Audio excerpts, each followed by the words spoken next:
¿Qué tal? ¿Cómo les va? Buenas tardes y bienvenidos a la Biblioteca Nacional y bienvenidos a la segunda charla con la que la doctora Ruth Fine nos honra en esta casa.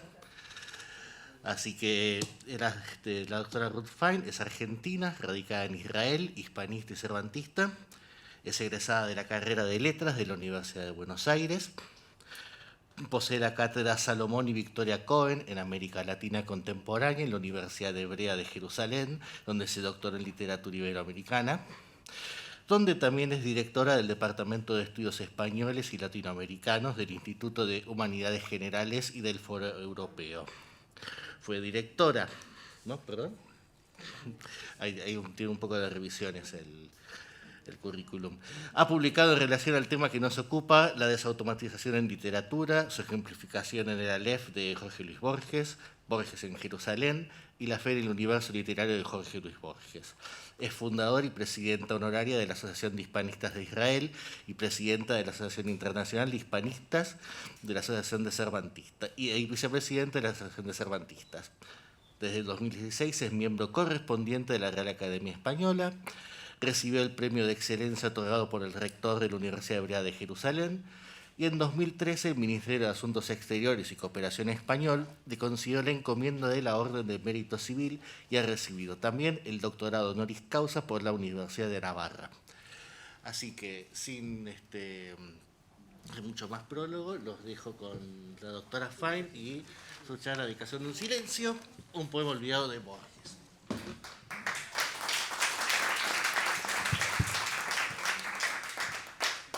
Bueno, muy buenas tardes. Primero quiero saber si se me oye bien, y si no se me oye me hacen alguna señal, algo.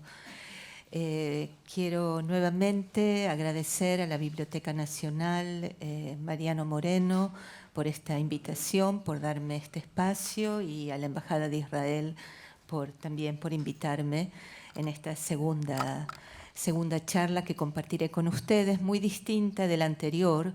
El marco y el tema que nos convoca es el judaísmo, Israel, desde los textos de Borges y también, en cierto modo, la vida de Borges, pero en esta presentación les haré un recorrido que irá desde Villa Urquiza, Israel, vuelta a Villa Urquiza, y habrá, sí, Israel, habrá judíos, pero no es específicamente el tema de la poesía de la que hablaré.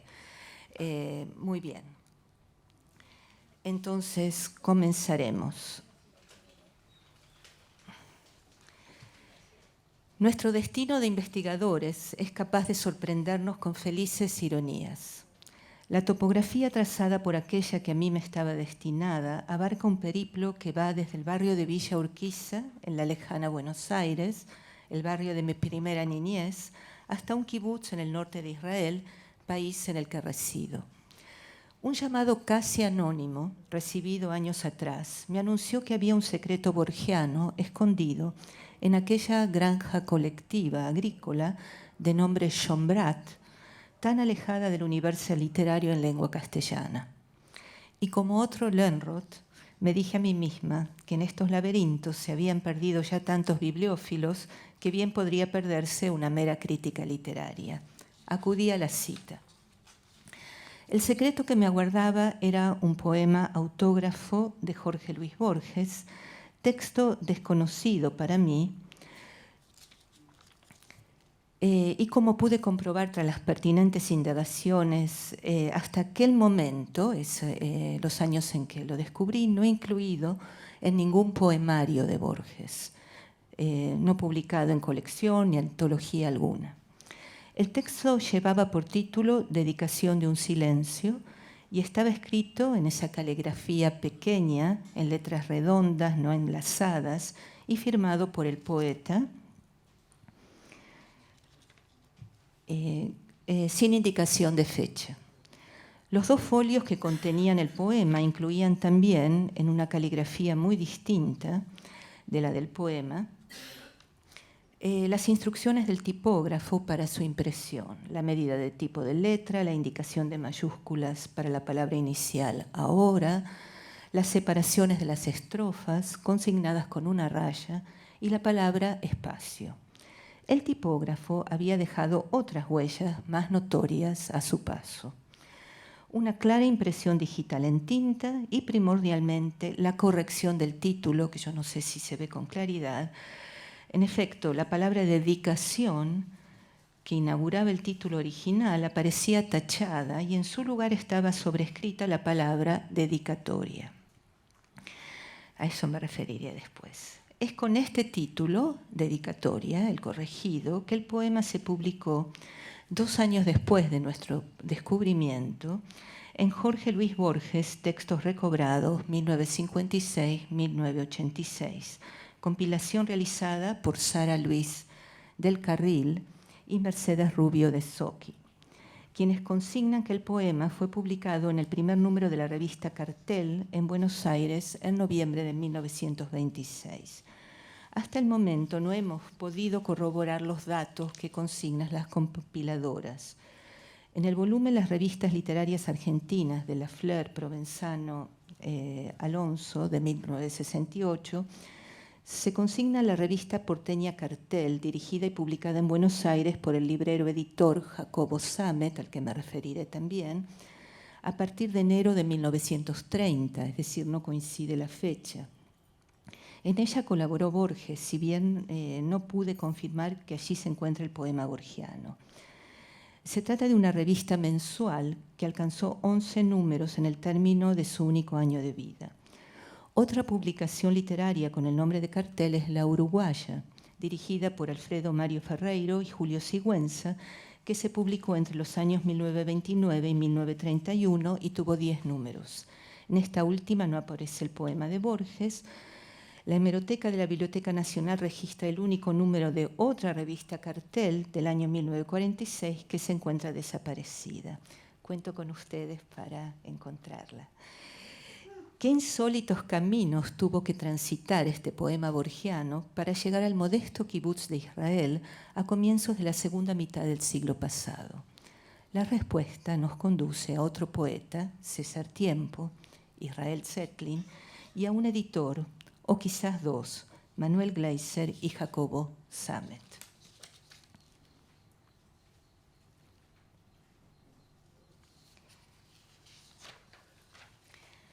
El poema autógrafo de Borges esperaba, silencioso, oculto entre las hojas de un libro de otro poeta argentino, César Tiempo. Se trataba de la primera edición de su poemario, Libro para la pausa del sábado, publicado en 1930 en la imprenta de Manuel Gleiser. El librero y editor Manuel Gleiser, que merecería una conferencia o varias, inmigrante judío ruso, había fundado a comienzos de la década del 20 en Buenos Aires, en el barrio de Villa Crespo, una pequeña librería imprenta. Primero fue librería, Cultura se llamaba, y luego imprenta.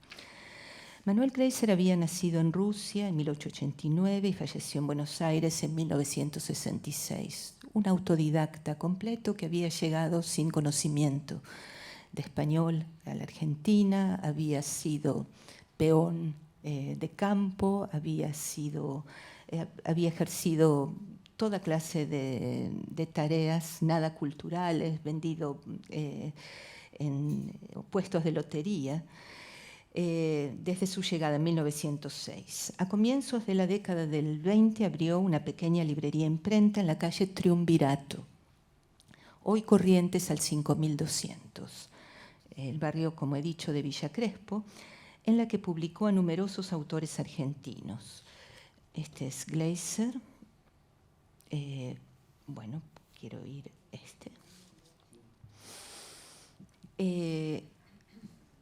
su primera edición fue el libro Como los vi yo, 1922, de Mariano de Bedia.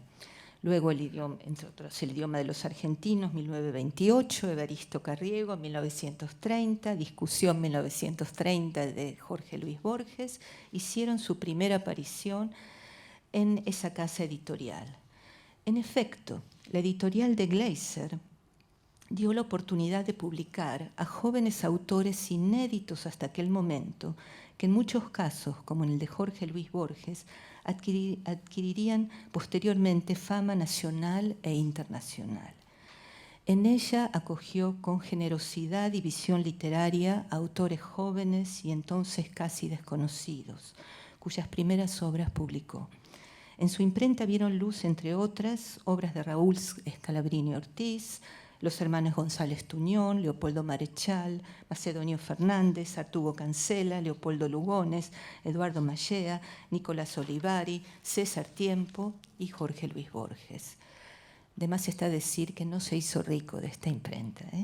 Es posible afirmar que Manuel Gleiser marcó el rumbo de la literatura argentina de los años 20 y en gran medida de sus proyecciones futuras.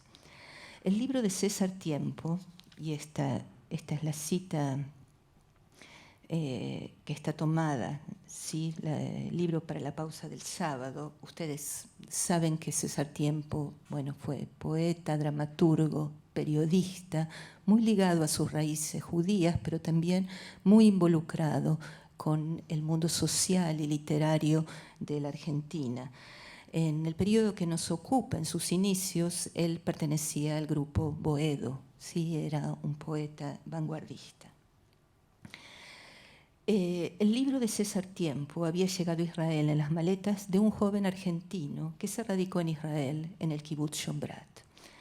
Eso ocurrió hacia fines de los años 60, cuando había una inmigración importante de la Argentina y se fundaban kibutz, estas granjas colectivas. Se trataba de un pariente de Gleiser que había heredado y trasladado a Israel un número de libros del editor y quien, menos interesado que su tío en cuestiones literarias, había preferido regalar su tesoro bibliográfico a almas más lectoras del kibutz. Entre esos libros se encontraba el poemario de César Tiempo con una dedicatoria autógrafa dirigida, esta es la dedicatoria, dirigida por César Tiempo a Gleiser, en la que consignaba, no creo que puedan leer, alguna misteriosa señal de la divinidad debió responder al encuentro de un editor y un autor nacidos bajo el mismo signo, 6.000 años después.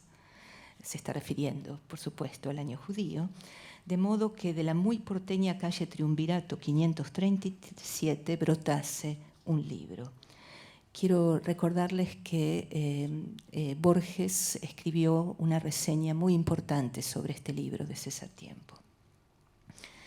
Como es sabido, César Tiempo era también, como Gleiser, un inmigrante ruso que se constituyó en uno de los escritores judíos de mayor reconocimiento e influencia en la historia de la literatura argentina. El poema autógrafo de Borges, Dedicación de un silencio, y yo preservo el título original, permaneció oculto y olvidado durante varias décadas entre las páginas del libro de César Tiempo.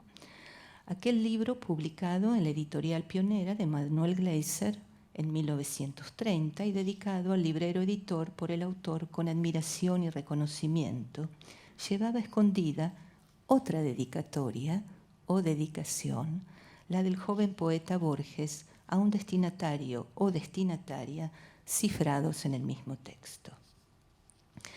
Y en una vuelta más de este enigma que Borges bien hubiera podido designar como una historia de judíos, a la manera de Emma Suns o de La muerte y la brújula, se suma al laberinto ya cuadrangular otro editor judío, Jacobo Sammet, un nombre más en la línea de editores, impresores judeo-argentinos que marcaron el horizonte de las letras argentinas en la primera mitad del siglo XX.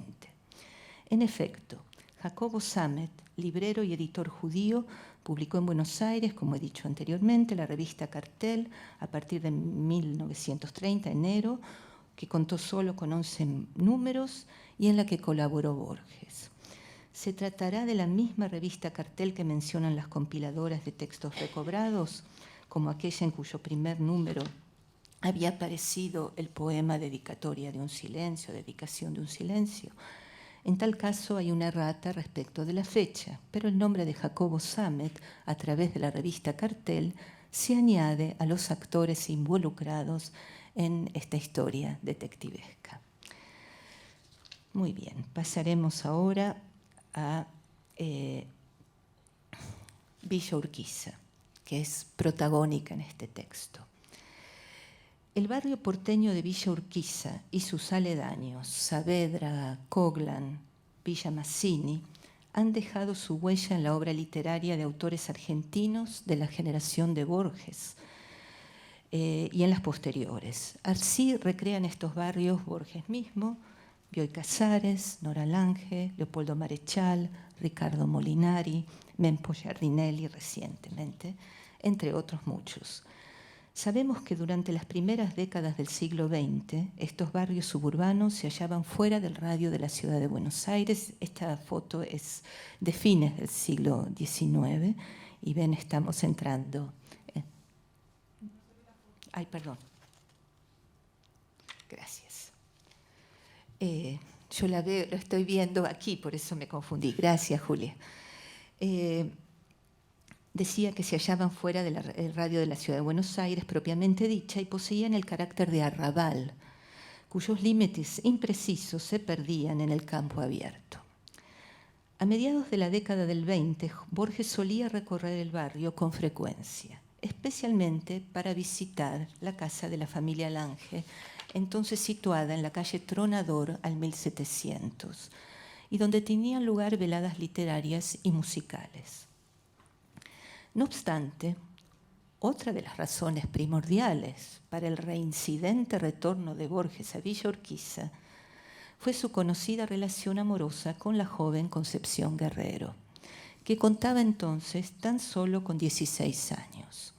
Sus biógrafos consignan los paseos que Borges realizaba en aquellos tiempos desde su hogar en Palermo hasta Villa Urquiza a fin de encontrarse con la muchacha. Al parecer, los encuentros tenían lugar en la casa de los Lange, en la calle Tronador. Concepción Guerrero, la joven hija de unos inmigrantes españoles, fue la musa que inspiró a Borges en los años de regreso a Buenos Aires, después de haber estado, como sabemos, en Suiza y en España, tras su larga estancia europea. Observa al respecto María Esther Vázquez, cito: Borges se enamoró como loco. El poema Sábados, aparecido en Prisma, incluido en Fervor de Buenos Aires y dedicado a Concepción Guerrero, objeto de su amor, termina con estos dos versos. Tú, que ayer solo eras toda la hermosura, eres también todo el amor ahora. Williamson, el famoso biógrafo de Borges, Edwin Williamson, señala que la alarmada doña Leonor, madre del poeta, decidió llevar a los hijos al intempestivo segundo viaje a Europa de la familia en el año 1923, viaje cuyo propósito declarado era que el padre de Borges realizara consultas y tratamientos médicos a fin de alejar al hijo de esa muchacha de clase inferior a la de los Borges Acevedo, provocando así el fin de la relación amorosa. María Esther Vázquez recoge también el intercambio epistolar en aquellos años entre Borges y Sureda, en el que Borges manifiesta su amor por Concepción y su voluntad de casarse con ella. Ya son palabras mayores, ¿sí? A mi juicio, y tal como recordaré en el análisis ulterior, este poema aparenta estar redactado en Europa entre 1923 y 1924. Verán que dice, ahora que mi patria es el recuerdo, bajo el influjo de una intensa nostalgia por la novia distante. Sabemos que la supuesta estrategia de la madre resultó exitosa. No la adopten, por favor. Al regreso de Europa, el joven Borges no verá ya más atractivo en Concepción Guerrero y la relación entre ambos habrá concluido de modo definitivo.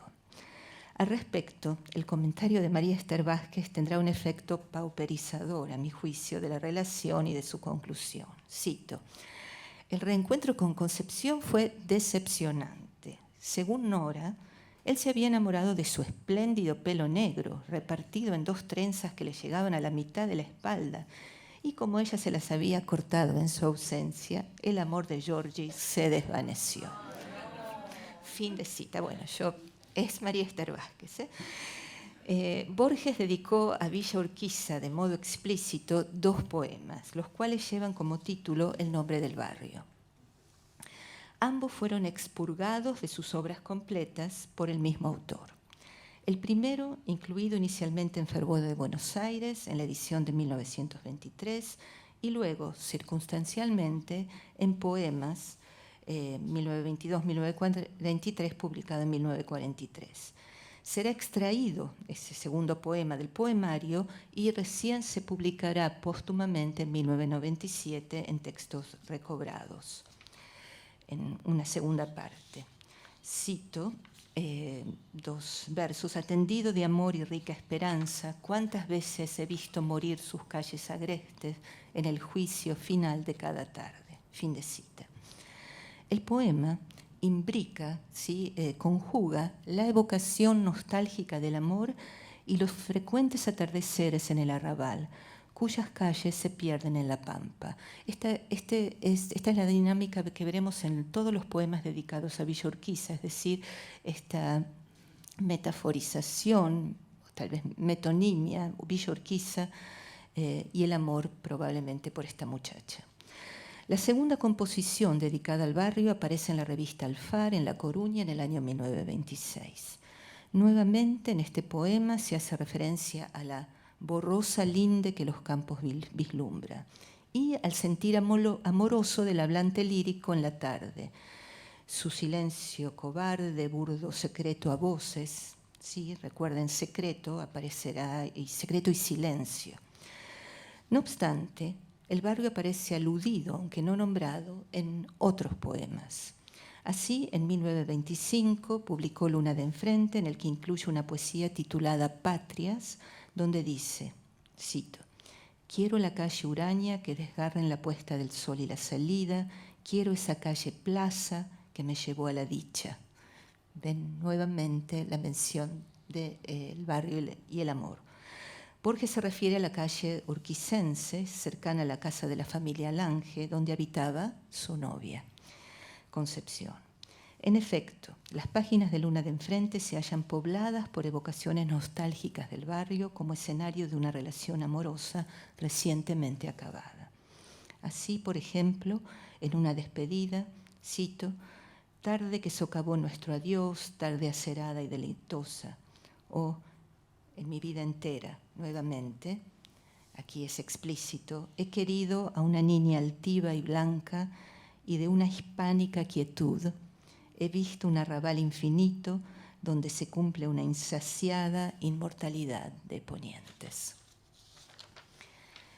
En lo que a su prosa respecta, en El tamaño de mi esperanza, en el primer ensayo homónimo, Villa Urquiza reaparece entre los arrabales de Buenos Aires. Cito, a este mi Buenos Aires, innumerable que es de cariño de árboles en Belgrano y dulzura larga en Almagro y desganada sorna orillera en Palermo y mucho cielo en Villa Ortúzar y prosperidad taciturna en las 5 esquinas y querencias de ponientes en Villa Urquiza. También en El tamaño de mi esperanza, en el ensayo Invectiva contra el arrabalero, al reflexionar sobre el habla del arrabal como una simulación del lunfardo, señala. Perdón. Esto está en El tamaño de mi esperanza y aquí tenemos una justificación de la memoria de esos barrios de la ciudad. Pero ven ustedes que dice si este barrio padeció un amor que quizá fue grande.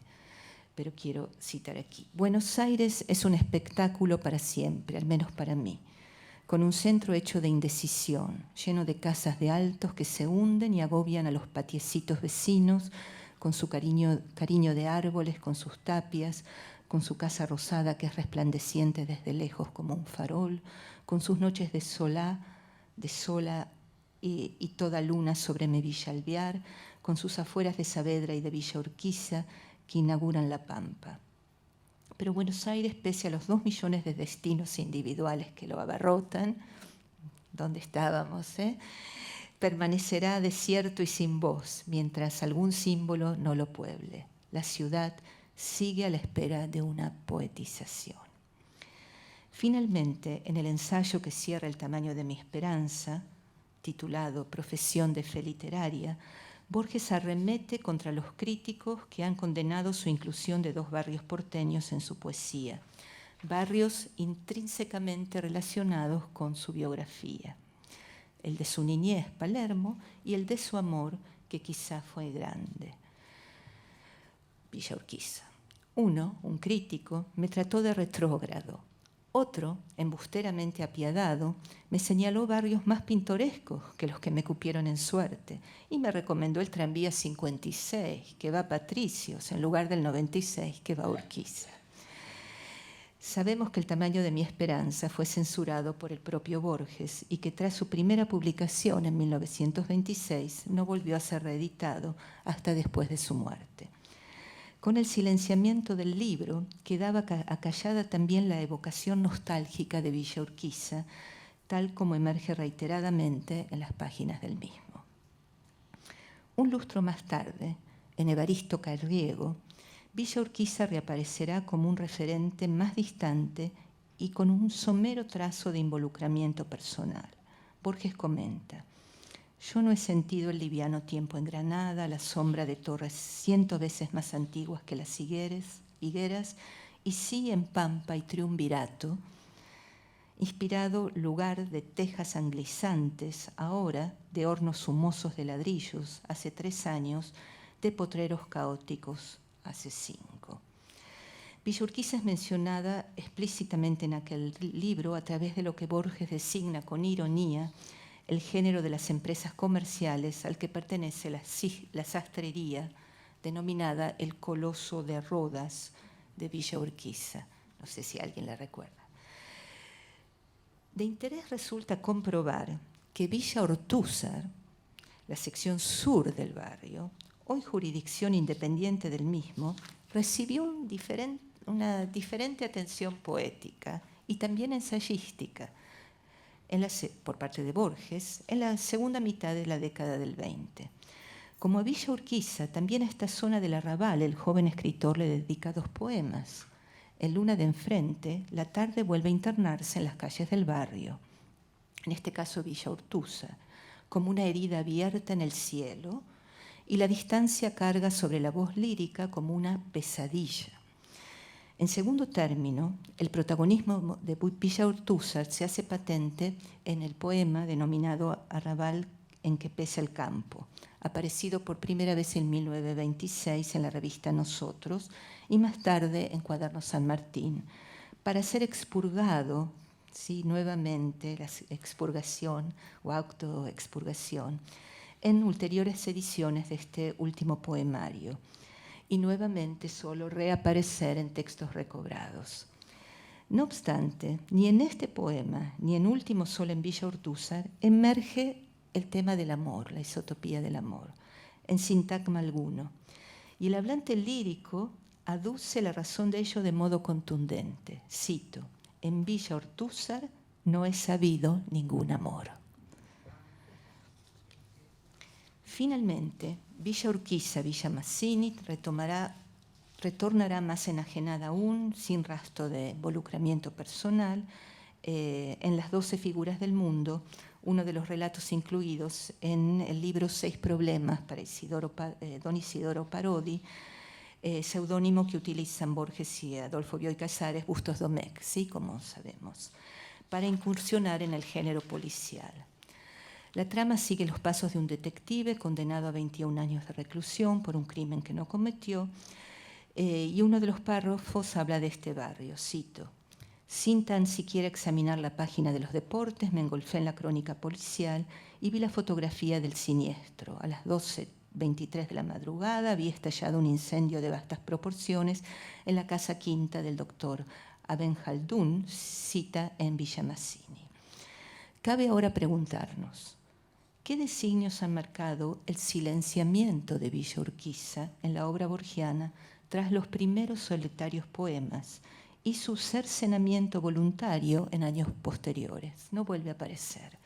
Borges se somete y nos somete acabadamente a la promesa de un silencio, promesa inscripta en el poema que nos ocupa. Y ahora me permitiré, en esta sección vamos a leer dedicatoria, así lo he reproducido de la versión de textos recobrados, pero recordemos que él le había colocado dedicación de un silencio. Ahora que mi patria es el recuerdo y que mi esperanza se reparte en las cosas chicas, en el teléfono que llama, en la conversación, en la carta de letra desconocida, voy a buscar aniversarios del amor muerto a las calles de Villa Urquiza. Son calles largas que se apaisanan de a poco, son las orillas de la nube y del pájaro, son la muerte buena de Buenos Aires, la llanura la centra como un dios ciego y la raíz de sus ponientes está en la pampa. Sus rotas vereditas coloradas son una yapa de la familiaridad de los patios. Perdón, el próximo sí. Sus almacenes solos son claritos como otra luna sobre los campos y algún sauce de facha desmoronada es inmediato, buenamente, a cualquier fracaso.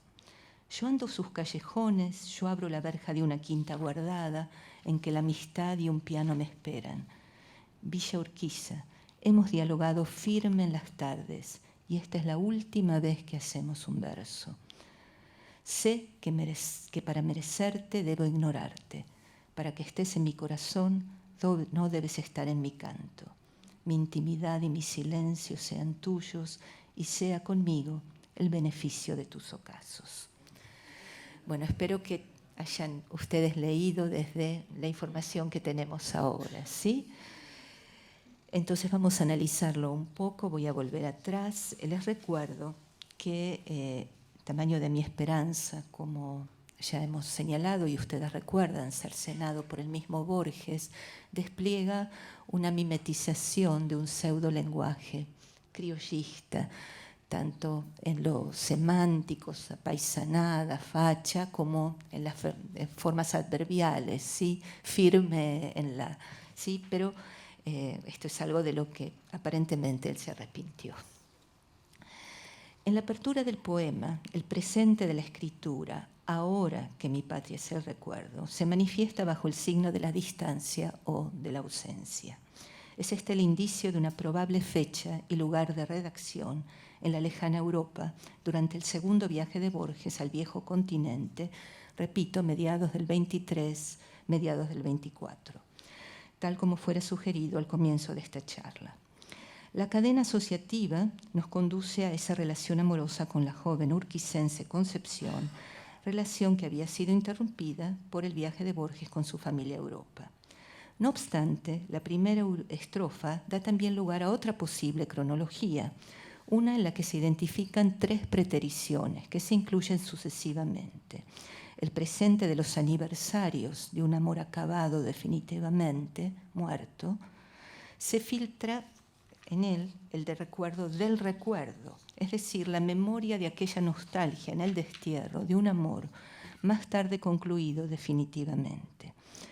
A partir de esta lectura es dable reconocer en el poema la fusión de los tiempos pasados sucesivos en aquel presente inclusivo que abre el poema, ahora, ¿sí? Es una hora que incluye la impronta de una permanencia incesante inscripta en las calles de Villa Urquiza.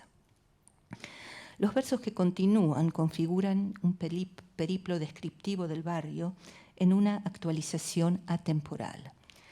Como en las restantes evocaciones líricas de Villa Urquiza de las composiciones ya mencionadas, las imágenes son sus ponientes, calles, veredas, que conducen y se pierden pausadamente en la llanura, en la pampa.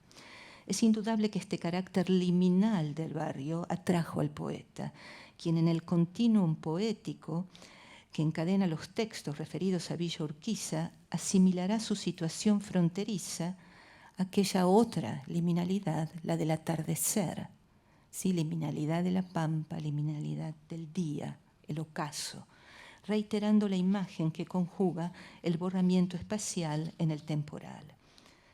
Los almacenes, los patios, las quintas, con sus verjas, entretejen el presente durativo que rescata una Villa Urquiza estática en el recuerdo.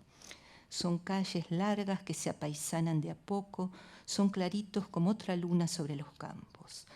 Y en ese cruce espacio-temporal detenido, el hablante lírico es un eterno caminante de sus calles, reincidiendo en los mismos gestos eternizados, el andar los callejones, el abrir la verja de la quinta, el compartir la amistad y la música, aún sin someter el poema a excesos especulativos. Obviamente la quinta de los Lange en la calle Tronador, donde tenían lugar las veladas musicales y los encuentros amorosos, parece ser la vivienda, objeto evocado en estos versos.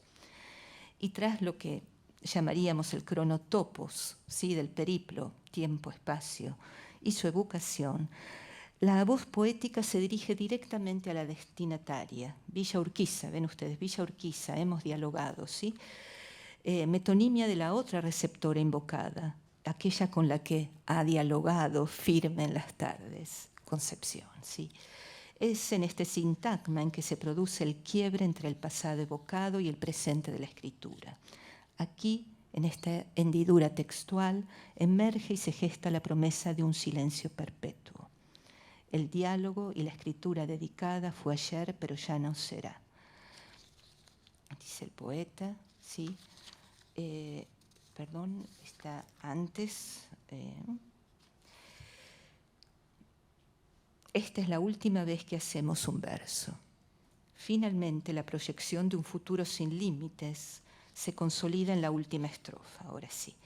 Sé que para merecerte debo ignorarte, para que estés en mi corazón, no debes estar en mi canto. En efecto, y tal como ya fuera señalado, a este poema no le seguirá ningún otro que esté dedicado a Villa Urquiza de modo explícito. Es el último. El arrabal, manifestación metonímica de un amor pasado, quedará oculto bajo el signo del silencio. Y sin embargo, el borramiento escritural no equivale a la pérdida, sino que es condición de pervivencia del recuerdo íntimo e incesante. De allí que esta ofrenda deba ser reiterada y sellada en la clausura del poema. Mi intimidad y mi silencio sean tuyos, es una ofrenda, y sea conmigo el beneficio de tus ocasos. El silencio constituye así, a mi entender, la tercera liminalidad inscripta en el poema. Es este espacio permeable que marca la palabra que fue, separándola de la que ya no será, pero que precisamente se convierte en más intensa por ser marca de ausencia, puesto que el silencio poético, no es sino una cicatriz textual de lo no nombrado, pero presente, más acá y más allá del lenguaje. La refutación del silencio, es decir, el silencio ofrendado por el hablante lírico, se pone de manifiesto en estos versos de cierre. La promesa no es la del olvido, sino la de un silencio audible y gritado, emergiendo de la marca de ausencia voluntaria. La destinataria es la función del amor y del arrabal, de la palabra y del silencio, unidos para siempre en este pacto íntimo. De allí que, a mi juicio, la puntillosa corrección del título del paratexto original, dedicatoria, en lugar de dedicación, dedicatoria, que desplaza ese título original puesto por Borges, dedicación, a mi juicio pudo ser un acto equivocado. Con él se reduce la declaración de la voz lírica a una manifestación del silencio como obsequio a alguien, y así se desestima la plurivalencia a la que alude el concepto de dedicación. No solo la acción y el efecto de dedicar, sino además el tiempo, aniversarios del amor muerto, en que se recuerda la consagración, como también la inscripción de dicha consagración grabada en un poema para conservar la memoria de lo que eligió y de su destino. Esta es la definición de dedicación de la RAE, del diccionario. Sí, no la primera, pero una de las definiciones del diccionario de la RAE de la Academia. El silencio dedicado es el silencio consagrado al culto, reincidente, al culto de un amor y de un tiempo y espacio no olvidados. Es también el silencio en homenaje a la persona muerta, para recordarla. y asimismo, nuevamente, definición de la RAE, la acción y efecto de dedicarse intensamente a una profesión o trabajo. Por todo lo dicho, el silencio se transformaría en una actividad no de olvido o de obliteración, sino por el contrario, de presencia intensa y permanente. El poema borgiano perdido constituye así la inscripción del recuerdo de un barrio, amor, deseo, censurado, expulsado de los escritos borgianos por el mismo poeta, con el objeto de ser consagrado. El silencio perenne, perpetuado en la memoria con amorosa dedicación, es un significante que habla elípticamente de un movimiento de pérdida, pero también de recuperación. Y voy concluyendo. En su estudio sobre la estética del silencio en la obra de Borges, observa Massu, cito, el enmudecimiento aumenta las posibilidades de la palabra, la trasciende y la contiene al mismo tiempo. El silencio no es la aniquilación, sino el ámbito del significado. Fin de cita. A mi juicio, estas observaciones son pertinentes en relación al silencio impuesto por el poema borgiano analizado. Ello no implica, sin embargo, que el significado del silencio pueda o deba ser llenado referencialmente o de modo unívoco. Y les pido, la mía ha sido una lectura. Ustedes están invitadas, invitados a completarlas. La aproximación del poema Dedicación de un silencio me ha permitido observar que en gran medida su estética lírica privilegia estrategias y lineamientos similares a los de su obra narrativa. Pluralidad polisémica convocada por el silencio, un silencio que subraya la insuficiencia del lenguaje para representar la realidad o la experiencia, pero también un silencio que no es un vaciamiento de significado, sino un potenciador de los mismos. El silencio que impone y se impone el poeta no es vacío, sino oquedad, la marca de la ausencia que queda patente, donde puede manifestarse el hecho estético, capaz de trascender los límites de la palabra, aprisionada en el nombre de una amada, de una calle, de un arrabal. Y será allí, en esa impronta de ausencia, en donde emerja y habite el acontecimiento epifánico, en un poema al que podríamos muy bien estimar como la tercera y silenciosa visita de Borges a Israel. Muchas gracias.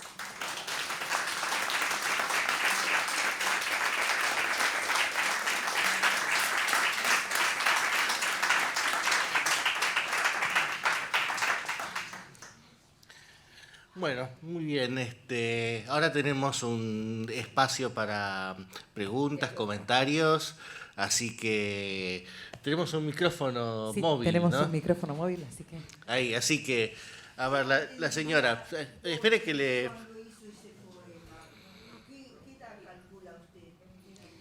Tendría, si calculamos 24 años, sí, más o menos, sí. Y la joven era bastante más joven que, sí. Es mi cálculo, yo estimo que se hizo entre 23 y 24, entonces sí, tendría. Porque él no nombra más a Villa Urquiza, pero sí siempre nombró los arrabales, los cuchilleros y todo eso. O sea que él siempre pensaba en esos barrios, pero a ella y al barrio Villa Urquiza los tomó para guardarse en silencio, o guardar en secreto. Tal vez, sí. Gracias. ¿Alguien más? Yo... La señora creo que puede. Si me quieren acercar, si no, bueno, gracias.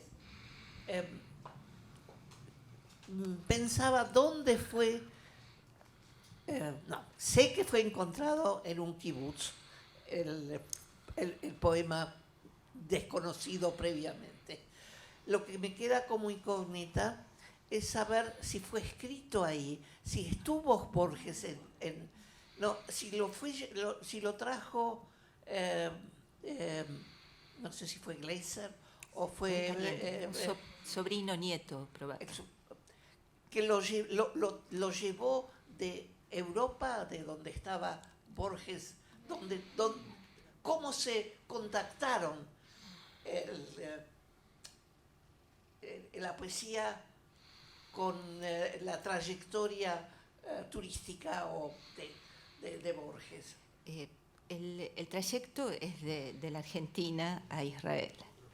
De la Argentina, sí. El libro que estaba en posesión de este pariente de Gleiser era el libro de César Tiempo. El libro de César Tiempo fue publicado en la editorial de Gleiser. Y dentro de ese libro estaba el manuscrito del poema, que probablemente, bueno, está trabajado para ser publicado, y fue publicado según las editoras en la revista Cartel, que debemos ubicar, pero... En la Argentina, no en Israel. En la Argentina, no en Israel. No en Israel. Me apena que Borges no lo haya sabido, esto fue mucho después de su muerte, creo que le hubiera gustado esta historia, ¿sí? Es una historia borgiana y creo que le hubiera gustado.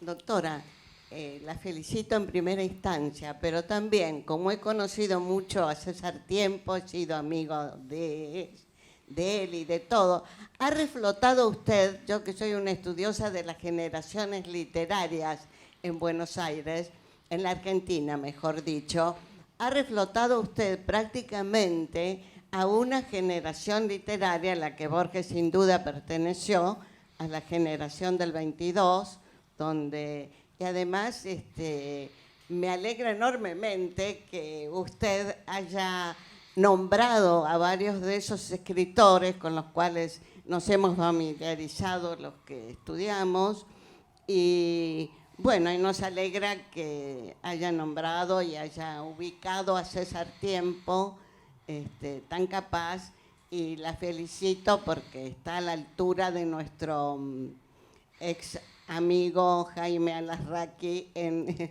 la interpretación de los textos borgianos. Muchas gracias. Yo admiro a César Tiempo y también a Gleiser. Dije que deberíamos dedicarle más de una conferencia.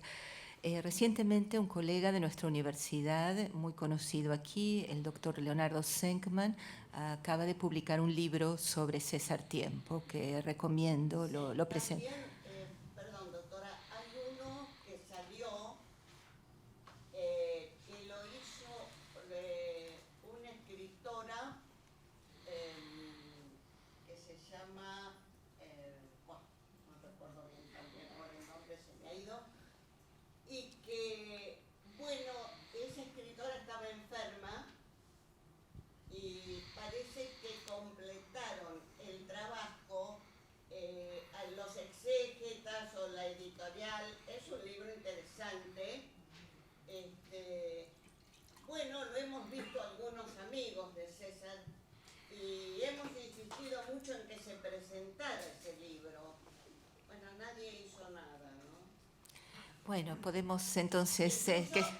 No, yo he golpeado mucho a la familia para que hicieran la presentación del libro, pero como, bueno, la autora murió y no le dieron. Gracias. Ahora les recomiendo mucho este libro de Leonardo Senkman, que es muy, muy reciente. Y también, bueno, yo... como ha dicho Adrián, soy cervantista y claro, mi héroe, el amor de mi vida es Cervantes y Don Quijote. Y creo que Gleiser es un Quijote porteño, judío porteño. Y por eso lo destaco. Pensemos que estos hombres llegaban de una Rusia de persecuciones, él llegó en el año 1906, sin el idioma, sin haber hecho ninguna escolaridad y comienzan, bueno, Gershunov tuvo aquí un rol importante, pero comienzan a invertir lo que no tienen, a endeudarse, porque no eran gente de recursos para poder aportar a la cultura. Cultura, como dije, se llamaba su librería, era un punto de reunión. Fue verdaderamente una empresa heroica, Olivares le decía, si hubieras hecho una curtiembre o podrías haber hecho dinero con esto. Sí, realmente se pasaban, todos hacían colectas entre los escritores para poder, sí, él también contribuyó mucho a los derechos de autor, el Samet, verdaderamente héroes de la literatura argentina. Y dado que, disculpe, ya le permito, que este seminario o estas reuniones son sobre Borges y el judaísmo, creo que vale la pena recordar el rol que tuvieron estos amigos de Borges, estos amigos judíos de Borges, para él y para todo el grupo de escritores. Perdón, el CGK es Manuela Ringueret. Gracias. Manuela Ringueret. Gracias.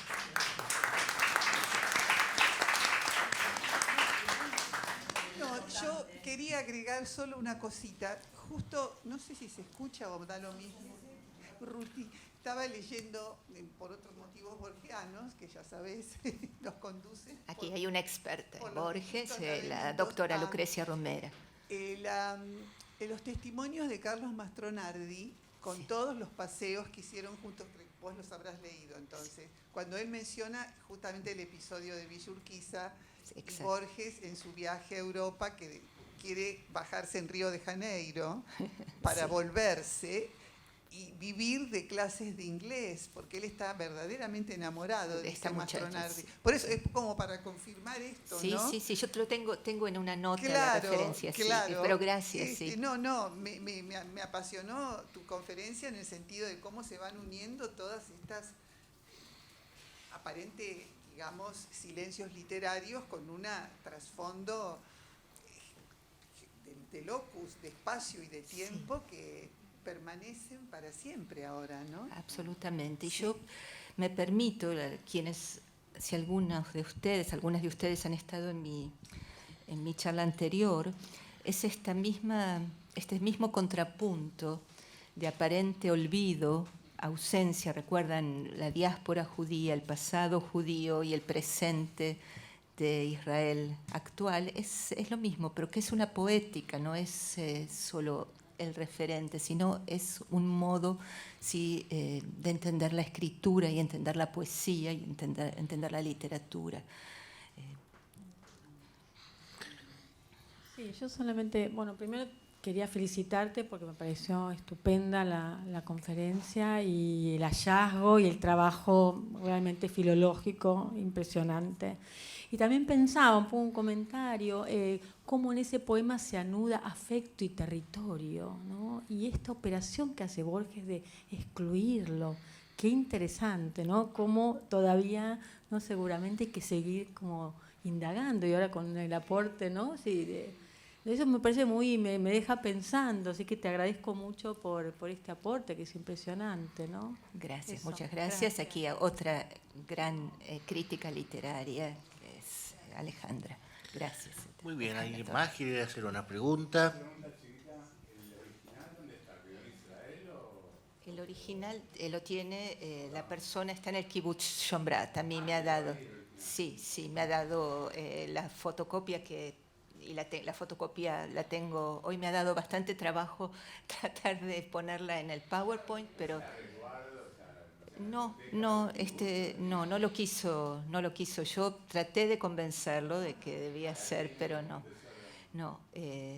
Es que el hecho, bueno, tal vez irónico, es que en el Kibbutz Shombrat, este pariente, sobrino, nieto él no tenía ningún interés en lo literario y dio su libro a otra persona del Kibbutz, pero esta persona sí tiene interés literario y tal vez otro tipo de intereses y